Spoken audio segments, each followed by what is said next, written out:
Saya percaya Tuhan yang ada di tengah-tengah kita pasti melawat dan memberkati setiap kita. Kita akan belajar dan membahas tema firman Tuhan yang berjudul Facing Your Giants atau menghadapi raksasa-raksasamu. Setiap kita punya raksasa yang menghadang perjalanan hidup kita dan bagaimana kita mengalahkan setiap raksasa itu. Mari kita bersama-sama membaca dari 1 Samuel pasal yang ke-17. 1 Samuel 17 ayat 4 sampai dengan yang ke-8. 1 Samuel 17 ayat 4 sampai 8. Saya ingin untuk ayat pendahuluan ini kita bersama-sama membaca dengan suara yang keras. Apakah setiap kita siap membaca firman Tuhan? Mari kita baca 1, 2, 3. Lalu tampillah keluar seorang pendekar dari tentara orang Filistin. Namanya Goliat dari Gad.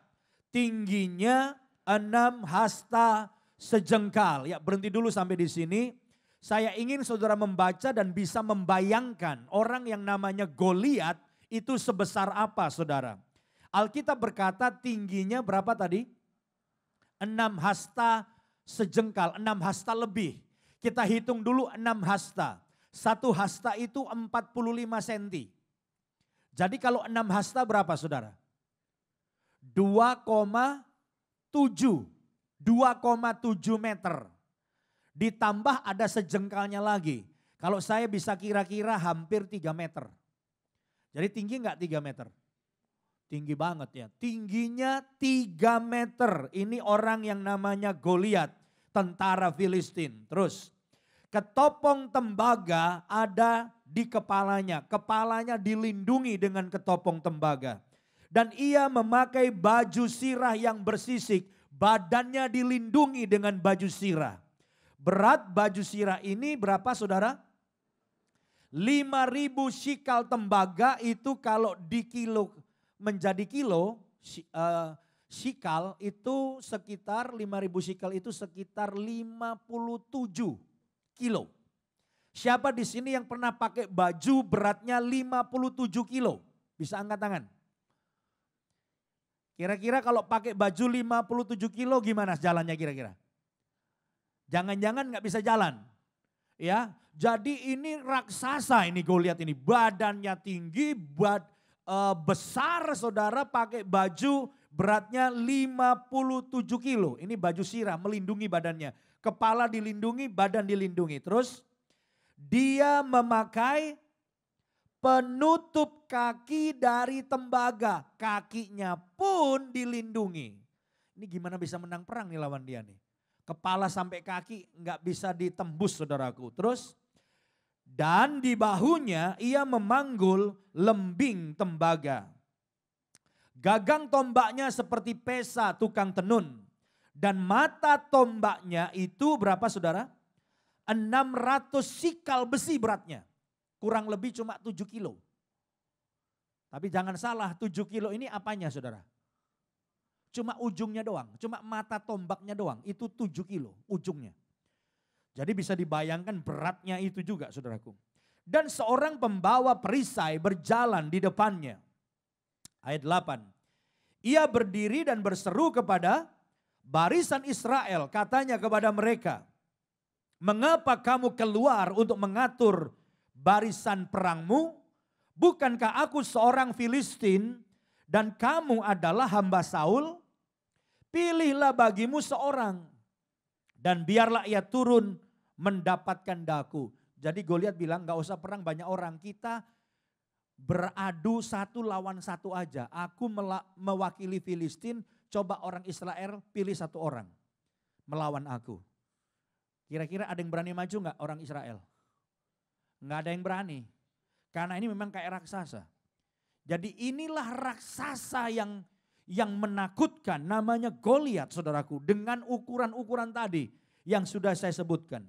Nah, yang kita maksudkan raksasa di sini dalam hidup kita bukan Goliat tentunya, tapi bisa dalam bentuk masalah yang besar. Bisa dalam bentuk problem yang besar dalam hidup kita. Dan kita kadang-kadang jadi seperti Daud, karena Goliat akhirnya lawan Daud. Kita ini underdog. Goliat badannya besar, kita ini badannya kecil bagaikan Daud, saudaraku. Dan rasanya kita pasti akan kalah di dalam peperangan melawan raksasa dalam hidup kita yang bagaikan Goliat yang besar. Tetapi pagi ini saya ingin dalam hadirat Tuhan kita belajar bersama-sama bagaimana caranya kita bisa mengalahkan Goliat-Goliat yang menghadang hidup kita. Dan saya percaya bahwa kita bisa pulang sebagai pemenang bersama dengan Tuhan. Yang percaya katakan amin. Hari ini kita akan mempelajari prinsip-prinsip yang sederhana. Bukan yang sulit, bukan yang rumit, bukan yang spektakuler, simple saja. Tapi sebelum kita bersama-sama belajar 3 hal saja yang sederhana, kita akan saksikan video. Yang pertama kita akan lihat binatang ini, saudaraku. Tapi seperti Daud dan Goliat, ya. Jadi videonya yang pertama multimedia, persiapkan ya. Oke, ini bagaikan Daud dan Goliat. Tapi ini binatang, saudaraku. Kita saksikan sama-sama.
Ya, akhirnya Goliatnya pergi, saudara.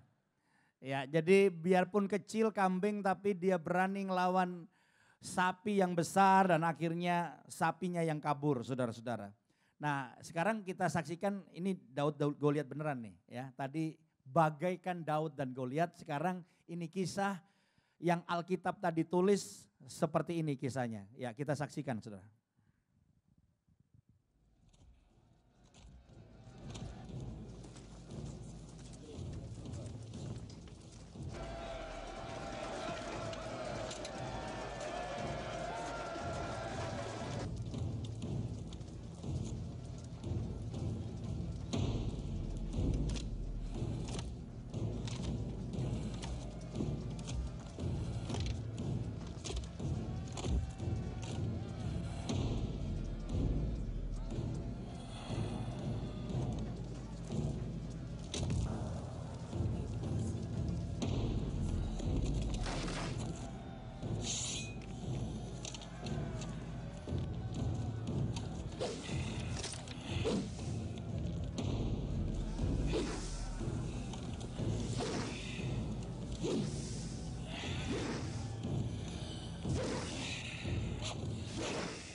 So be it!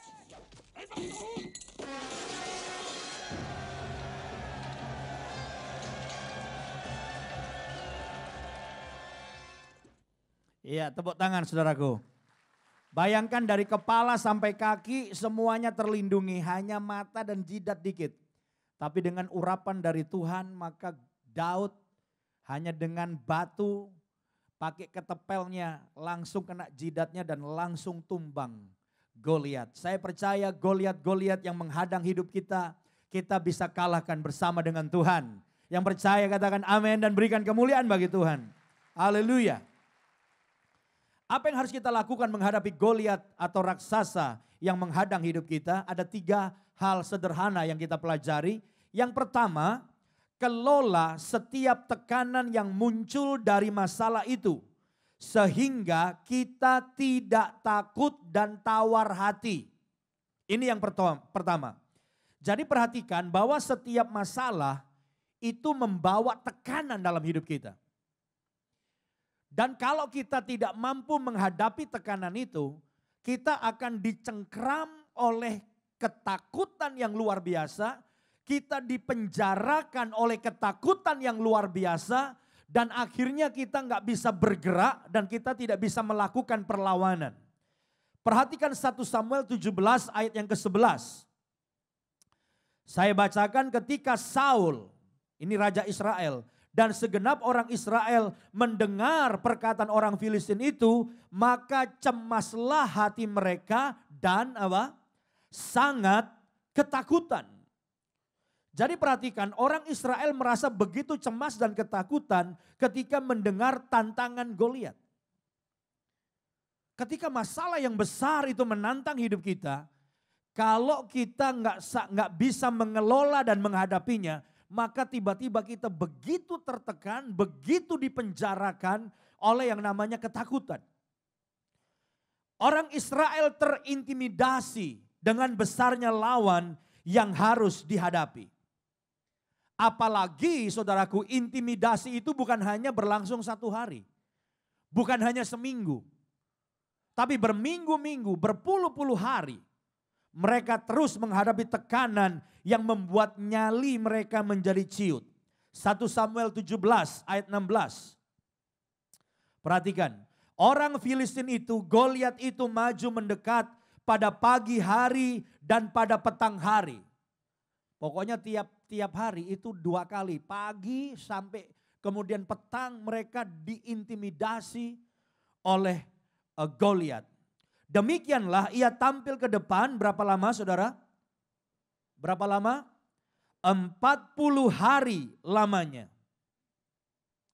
Jadi saudara, ketika seseorang diintimidasi oleh masalah yang bagaikan Goliat yang besar, kita seakan-akan gak bisa bergerak. Kita begitu ketakutan luar biasa dan itulah kondisi yang setan, iblis senang melihat saudara terintimidasi dan ketakutan secara luar biasa. Nah, beruntung Daud tidak berada dalam kondisi itu. Karena apa? Karena Daud memang bukan tentara. Jadi Daud tidak berada dalam situasi diintimidasi oleh Goliat. Daud dengan pikiran masih fresh. Daud datang ke medan peperangan itu bukan untuk perang, tapi Daud ke sana untuk apa saudara? Ada yang tahu untuk apa Daud ke sana? Kirim makanan untuk kakaknya, karena kakaknya Daudlah tentara dan juga lagi ketakutan. Kalau saudara berkata, ya Daud memang pemberani, betul. Ya Daud punya iman, itu tidak salah. Tapi juga Daud ada keuntungan, dia lebih fresh. Dia lebih segar melihat Goliat dan semua tantangannya. Sehingga Daud tidak terpengaruh dengan semua intimidasi Goliat. 1 Samuel 17 ayat 32, coba kita lihat saudara.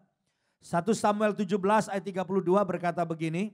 Berkatalah Daud kepada Saul, janganlah seseorang menjadi tawar hati karena dia. Jangan sampai orang takut, cemas, akhirnya berkembang tawar hati. Udahlah hopeless ini, gak ada harapan.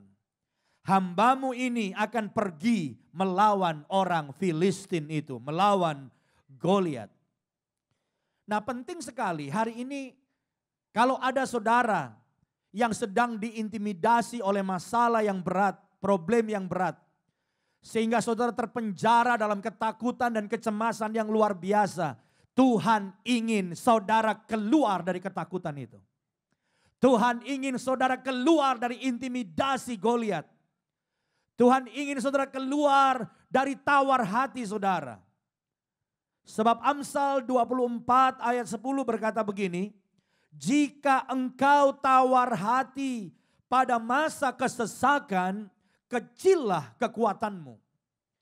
Jadi kalau saudara udah tawar hati, udah stres, udah takut, kekuatan saudara yang sebenarnya luar biasa itu terejus, menurun secara luar biasa dan kita seakan-akan gak bisa bergerak dan kita tidak mampu melakukan perlawanan saudara-saudara.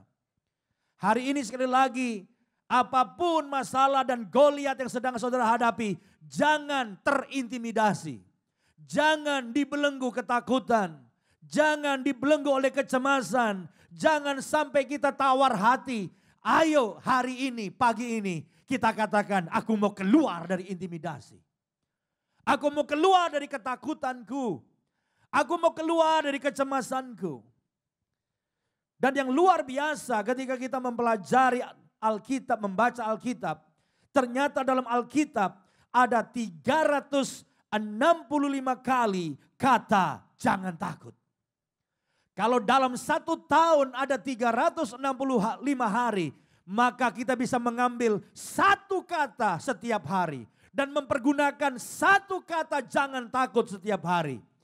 Apakah hari ini kita mau praktek saudara? Pagi ini kita mau berkata jangan takut.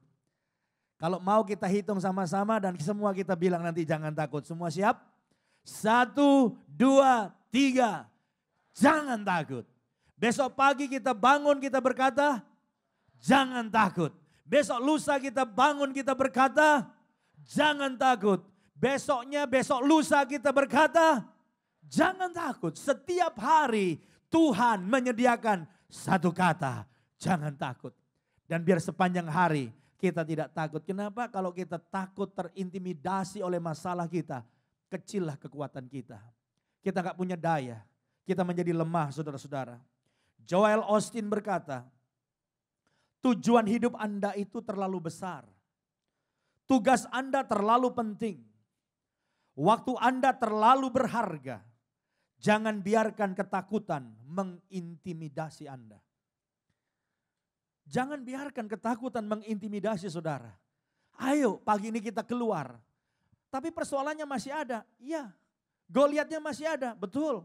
Problemnya masih ada, betul. Tapi kalau saudara terintimidasi, saudara takut, saudara gak punya kekuatan. Kalau saudara tawar hati, saudara gak punya kekuatan. Padahal Tuhan menyediakan setiap hari 1 kata jangan takut. Biar kita keluar dari ketakutan kita. Dan bangkit hari ini untuk menghadapi setiap Goliat. Yang setuju katakan amin. Kita berikan kemuliaan bagi Tuhan. Haleluya. Yang kedua, juga sesuatu yang sederhana, sesuatu yang simple. Yang saya temukan ketika Daud menghadapi Goliat dan akhirnya mengalahkan Goliat. Milikilah keyakinan bahwa Allah jauh lebih besar dari masalah itu. Milikilah keyakinan bahwa Allah jauh lebih besar dari masalah yang sedang saudara hadapi. Daud menghadapi Goliat bukan dengan perlengkapan perang yang memadai. Daud menghadapi Goliat dengan keyakinan akan kuasa Allah yang lebih besar dari Goliat yang menyertai dia. 1 Samuel 17 ayat 45. Saya akan bacakan 1 Samuel 17 ayat 45 berkata, tetapi Daud berkata kepada orang Filistin itu, engkau mendatangi aku dengan pedang dan tombak dan lembing. Tetapi aku, perhatikan, mendatangi engkau, baca sama-sama, dengan nama Tuhan semesta alam, Allah segala barisan Israel yang kau tantang itu. Jadi Daud bukan cuma teori. Kebanyakan kita teori. Kalau saudara dengar poin ini, saudara berkata, gua udah tahu tuh poinnya. Tuhan lebih besar dari masalahku. Ini bukan persoalan tahu. Ini soal praktek. Dan Daud praktek. Daud menghadapi Goliat dan berkata, Kamu mendatangi aku dengan semua perlengkapan perang. Aku datang dalam nama Tuhan. Praktek. Seringkali kita punya kesalahan. Kita fokus kepada apa yang kita miliki ketika menghadapi suatu masalah besar. Kepercayaan kita dibangun oleh koneksi kita. Aku kenal jenderal, aku kenal menteri, aku kenal presiden. Betul. Tapi mau nolong saudara enggak? Betul. Bisa enggak tolong kita? Kepercayaan diri kita seringkali dibangun oleh dukungan manusia. Oleh kekayaan kita. Oleh keuangan kita. Oleh pengalaman kita. Dan itu sebabnya seringkali kita gagal menghadapi masalah. Daud sadar bahwa tidak ada satupun yang bisa dia andalkan dari dirinya sendiri. Kecuali dia percaya kepada kuasa Tuhan. Dan saya melihat keyakinan Daud kepada Allah itu munculnya, saya pelajari, karena Daud punya pengalaman pribadi bersama Tuhan. Katakan sama-sama, pengalaman. Katakan sama-sama, aku punya pengalaman. Siapa di sini yang punya pengalaman berjalan bersama Tuhan, mengalami pertolongan Tuhan, mengalami kebaikan Tuhan? Bisa angkat tangan. Yang pernah ditolong Tuhan, bisa angkat tangan. Wow. Kenapa pengalaman ditolong Tuhan tidak saudara jadikan sebagai bekal untuk saudara percaya kepada Tuhan dan menghadapi masalah kita? Di dalam 1 Samuel 17 ayat 37. Dengan jelas saudara perhatikan ini perkataan Daud. Pula kata Daud, Tuhan yang telah melepaskan aku dari cakar singa dan dari cakar beruang. Dia juga akan melepaskan aku dari tangan orang Filistin itu. Kata Saul kepada Daud, pergilah, Tuhan menyertai engkau. Bisa dengan jelas saudara lihat apa yang membuat Daud percaya pada Tuhan? Dia punya pengalaman. Dia berkata kepada Saul, aku akan menghadapi Goliat. Mungkin Saul bengong, ini anak kecil sok tahu lagi. Saudara lihat tadi Daud ya imut-imut banget ya, masih kecil. Raja Saul bisa berkata, kamu sok tahu. Kamu sok hebat. Apa yang membuat kamu berani menghadapi Goliat? Maka Daud berkata, dulu dia telah menolong aku. Dulu Tuhan telah melepaskan aku dari cakar singa. Dulu Tuhan telah menolong aku untuk merobek mulut beruang. Dan Tuhan yang sama yang dulu menolong aku, dia Tuhan yang juga akan menolong aku hari ini. Haleluya, yang percaya berikan kemuliaan bagi Tuhan.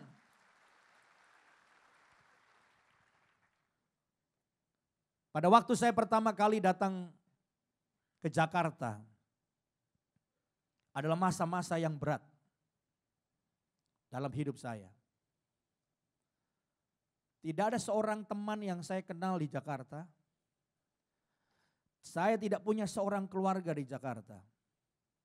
Saya berangkat dari daerah saya ke Surabaya. Dari Surabaya saya harus naik kereta ke Jakarta untuk sekolah Alkitab. Surabaya, Jakarta, naik kereta api gaya baru, mogok 5 kali, 18 jam baru nyampe. Saya ingat ketika malam sebelum besoknya saya berangkat, saya didoakan oleh pengurus gereja, ya hanya berapa orang, gereja kecil. Ada seorang pengurus, saya panggil Om, umurnya 60 tahun, saya masih 19 tahun waktu itu. Yosia mau berangkat ke Jakarta, punya tas enggak? Kalau tas kecil-kecil saya ada, Om. Mau enggak saya kasih koper katanya. Namanya dikasih, mau saudara. Ternyata dia punya toko koper, udah tutup ganti toko emas gitu, ada koper di atas tokonya, itu sisa jualan koper. Cuma 2 apa 3 tuh. Tapi dia ambil buat saya satu koper yang warnanya merah. Merahnya merah jureng.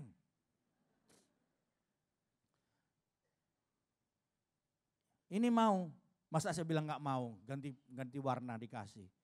Jadi dengan koper merah itu saya pindah dari tas jelek saya masukin ke koper itu dan saya berangkat ke Jakarta pakai koper itu.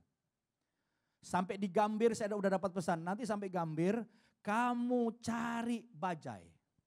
Dan naik bajai, kamu pergi ke Petamburan, berhentinya di Gang Kober, itu kuburan. Kamu jalan masuk ke dalam. Saya ingat ketika saya keluar dari kereta api Gaya Baru itu bawa koper warna merah. Saya celingak-celinguk. Belum pernah lihat Monas, saudaraku. Orang kampung, saudaraku. Makanya waktu saya nonton film, ada jagoan di film itu yang kayak saya keluar bawa koper. Itu film judulnya Shanghai Godfather kalau nggak salah. Saya ingat itu kayak film Shanghai Godfather, saya keluar saudara. Kurus, nggak kenal orang. Saya nggak tahu yang bayar uang kuliah saya siapa, yang bayar hidup saya siapa, saya nggak tahu. Dengan iman. Tapi saya udah bilang jangan kirim duit buat saya, karena orang tua untuk hidup sendiri aja, hidupnya aja susah. Sejak keluar dari rumah umur 19 tahun, saya hidup mandiri. Tapi saya tidak pernah yang namanya nggak bayar uang kuliah. Nggak pernah yang saya namanya nggak bayar uang asrama. Kemudian saya keluar uang kos. Tuhan pelihara secara mujizat. Saya mengenal Tuhan sebagai Yehovah Jireh. Sejak saya umur 19 tahun dia pelihara saya. Makannya anak mahasiswa, di sini banyak mahasiswa pasti tahu. Kita kalau makan, setelah saya keluar dari asrama, saya makan tuh di warteg. Makan di warteg itu kalau anak mahasiswa yang kos, biasanya bayarnya mingguan. Gak tahu betul apa enggak? Apa sampai hari ini seperti itu. Senin, makan telur ceplok sama tempe. Berapa? Teken. Selasa, teken. Senin depan baru datang bayar. Dan sampai saya lulus tidak pernah enggak bayar. Karena dia Yehovah Jireh yang memenuhi segala keperluan saya. Kita berikan kemuliaan bagi Tuhan. Kenapa kita percaya waktu kita beli tempat di Greenfield? Hanya dengan 2 ruko saja kita setengah mati. Saya masih ingat ruko pertama yang kita beli di Greenfield itu kita bayar 8 tahun ke bank. Dan tiap bulan cicilnya 8.300.000. 8 tahun tiap bulan 8.300.000. Dalam 5 tahun kita melunasinya. Tapi orang tidak tahu awal tahun pertama saudaraku. Tiap bulan jidat kita nempel ke lantai. Kenapa? Saya selalu tanya sama bendahara, duitnya ada enggak? Kurang 2 juta. Saya masih ingat ketika bilang kurang 2 juta. Dan siang itu tiba-tiba ada satu mobil yang diparkir di depan gereja di Greenfield. Seorang ibu keluar dan mau ketemu saya, singkat cerita duduk ketemu saya. Lalu ibu tuh bilang, Pak saya baru pertama kali ke gereja minggu kemarin. Saya diberkati Tuhan. Hari ini saya digerakkan Tuhan datang ke sini mau nyumbang. Boleh enggak saya bukan jemaat nyumbang? Saya jawab, kalau mau nyumbang tidak perlu jadi jemaat. Boleh nyumbang. Sekaligus saya umumkan hari ini, kalau saudara mau nyumbang tidak perlu jadi jemaat. Boleh menyumbang. Ini ibu keluarin amplop, singkat cerita dia pulang saya buka, itu cek. Kalau kita dengar kesaksian seperti ini saudara akan berpikir, dipas-pasin betul 2 juta. Ceknya saya kasih bendahara pas 2 juta. Besok lusanya bayar. Seperti itu. Tidak ada orang yang tahu bahwa ketika kita membeli gedung ini, membeli gedung di Bewok, tiap bulan ada pergumulannya. Tapi tidak pernah Tuhan permalukan kita. Kenapa? Dia Yehovah Jireh. Dia yang memenuhi segala keperluan kita. Haleluya. Mengapa kita percaya perkara besar terjadi? Kita punya pengalaman berjalan bersama Tuhan. Bahwa dia Yehovah Jireh yang memenuhi segala yang kita perlukan. Kenapa saya mendoakan orang sakit dan percaya orang sakit disembuhkan dalam nama Yesus? Karena saya pun sakit hampir mati dan Tuhan menyembuhkan. Saya waktu SD masuk SMP berat badan saya 25 kilo saudara. 25 kilo. Tidak banyak orang yang tahu, teman-teman pun yang deket-deket tahu bahwa saya nggak pernah ikut olahraga. Karena saya dilarang ikut olahraga bertahun-tahun. Saya punya penyakit TBC yang akut, yang berat. Kalau di ronsen itu flek-flek dan ada bolong-bolong begitu. Kenapa saya tidak boleh olahraga? Sebab kalau saya lari,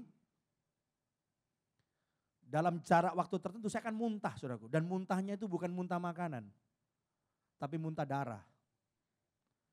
Satu hari ketika saya dibawa ke dokter, diperiksa, ibu saya ngobrol dari jauh, saya lihat ngobrol sama dokter. Habis ngobrol bisik-bisik ibu saya nangis. Saya tidak tahu apa yang diomongin mereka. Tapi kira-kira kalau saya terjemahkan, kenapa habis ngomong terus nangis ibu saya. Mungkin dokter bilang, siap-siap anakmu umurnya pendek. Setiap saat bisa mati. Zaman waktu saya kecil banyak orang mati karena TBC. Tapi puji Tuhan, ternyata saya tahun demi tahun gak mati. Malah satu saat Tuhan menyembuhkan saya secara total dan berhenti minum obat yang sudah bertahun-tahun. Saya berhenti total. Dan saya sehat. Dan ternyata bentar lagi umur saya gocap, saudara. Kalau mati paling gak sampai 15 tahun mati saya. Tapi saya sekarang hampir 50 tahun. Saya sehat hidup dan berat badan saya dulu 25. Sekarang saya rasa rahasialah saya ya saudaraku. Berapa berat badan saya? Supaya saudara yang mengundang saya makan, jangan berubah pikiran. Tetap mengundang saya makan saudaraku. Kenapa? Karena dia Yehova Rafa. Dia yang menyembuhkan penyakit kita. Mengapa kita percaya kesembuhan ilahi, percaya perkara-perkara besar terjadi? Karena kita punya pengalaman. Mengapa saudara tidak merenungkan kebaikan Tuhan di masa yang lampau seperti Daud berkata, Tuhan yang menolong aku dari cakar singa. Tuhan yang menolong aku dari mulut beruang. Tuhan yang sama memberi kepada aku kemenangan melawan Goliat. Tuhan yang pernah menolong saudara di masa yang lampau adalah Tuhan yang sama yang akan mengerjakannya sekali lagi. Hari ini mujizat terjadi bagi saudara. Yang percaya katakan amin dan berikan kemuliaan bagi Tuhan. Haleluya. Jadi ini hal yang kedua yang membuat akhirnya Daud menang mengalahkan Goliat. Dia percaya kuasa Tuhan, dia mengandalkan Tuhan, dia berharap dan bergantung kepada Tuhan melawan Goliat dan Daud menang lawan Goliat. Yang ketiga yang terakhir, apa yang membuat Daud menang melawan Goliat? Yang kita bisa pelajari yang ketiga adalah hadapilah masalah dengan apa yang kita miliki. Seringkali Tuhan menolong kita mengalahkan Goliat dengan apa yang kita miliki. Tapi kan Tuhan bisa Pak menolong dengan segala macam cara, bisa.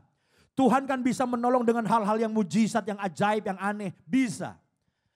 Tapi seringkali justru Tuhan menolong kita dengan hal-hal simpel yang kita punya. Daud mengalahkan Goliat bukan dengan selengkap senjata perang. Bukan karena pertolongan dari seseorang yang hebat atau dengan strategi yang gimana gitu. Tidak saudaraku. Tetapi Daud memutuskan menghadapi Goliat dengan apa yang dia miliki. 1 Samuel 17 ayat 40 coba saudara lihat. Lalu Daud mengambil tongkatnya di tangannya. Dipilihnya dari dasar sungai 5 batu yang licin. Dan ditaruhnya dalam kantung gembala yang dibawanya. Yakni tempat batu-batu, sedang umbannya dipegang di tangannya. Demikianlah ia mendekati orang Filistin itu. Itu yang Daud punya. Umban atau ketepel atau apapun, itu yang caranya pakai diputer-puter tadi. Itu yang Daud punya. Dan Tuhan pakai itu. Seringkali cara kerja Tuhan adalah nggak jauh-jauh dari apa yang saudara punya. Sesuatu yang kecil yang dimiliki Daud yang dihina oleh Goliat. Sampai Goliat bilang, emang gua anjing dibawain batu saudara. Emang aku anjing. Namun sesuatu yang kecil dapat dipakai Tuhan untuk menyatakan kemuliaannya yang besar. 1 Samuel 17 ayat 48 sampai 49. Ketika orang Filistin itu bergerak maju untuk menemui Daud, maka segeralah Daud berlari ke barisan musuh untuk menemui orang Filistin itu. Lalu Daud memasukkan tangannya dalam kantungnya. Diambilnyalah sebuah batu dari dalamnya. Diumbannya. Maka kenalah dahi orang Filistin itu sehingga batu itu terbenam ke dalam dahinya. Dan terjerumuslah ia dengan mukanya ke tanah. Bayangkan saudara, kepala terlindungi. Betul? Badan pakai baju sirah terlindungi. Kaki semua terlindungi. Yang terbuka itu cuma bagian mata sama jidat dikit di sini. Tapi dengan urapan dari Tuhan. Kalau zaman sekarang sambil ngayun, dalam nama Yesus. Oh, gini-gini ya. Tapi kalau punya masalah sama mertua jangan begini ya saudaraku ya. Dalam nama Yesus, put, Langsung itu batu tapi diurapi Tuhan. Sesuatu yang diurapi Tuhan walaupun kecil akan jadi hebat. Des. Langsung buat tumbang ke depan. Selesai. Satu ronde. Menit pertama. Detik pertama.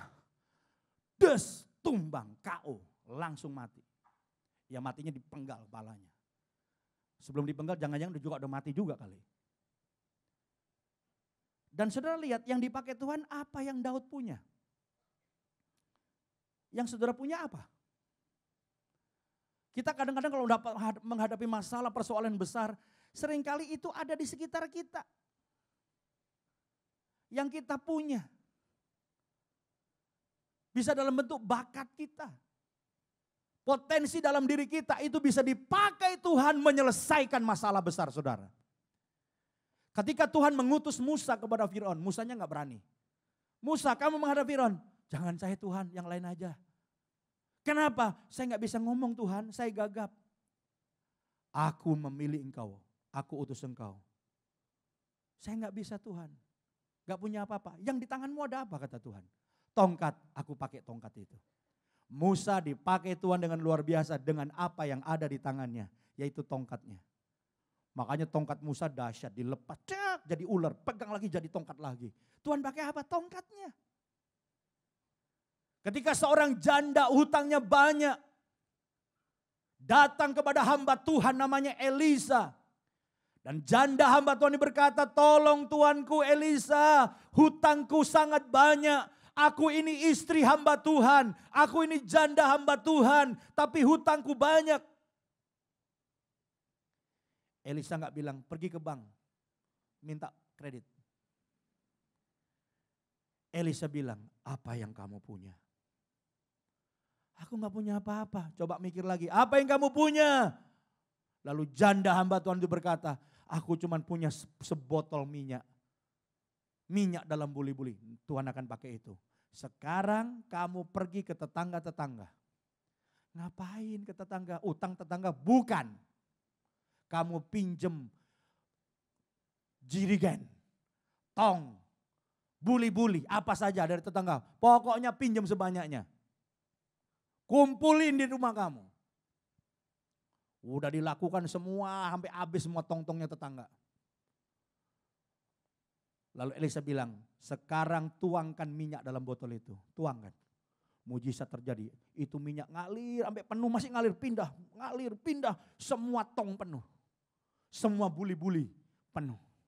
Begitu semuanya terisi penuh, aliran berkat minyak berhenti. Lalu janda itu berkata kepada Elisa, udah semuanya penuh. Bagus, sekarang jual. Ya, jual. Buat apa dijual? Ya uangnya bayar utang mesti dibayar. Jangan utang dilupain, dalam Tuhan kita bersaudara. Kita ciptaan baru, yang lama-lama lupain aja katanya gitu saudaraku. Hutang harus dibayar. Itu sebabnya Elisa berkata kepada janda itu, bayar hutang.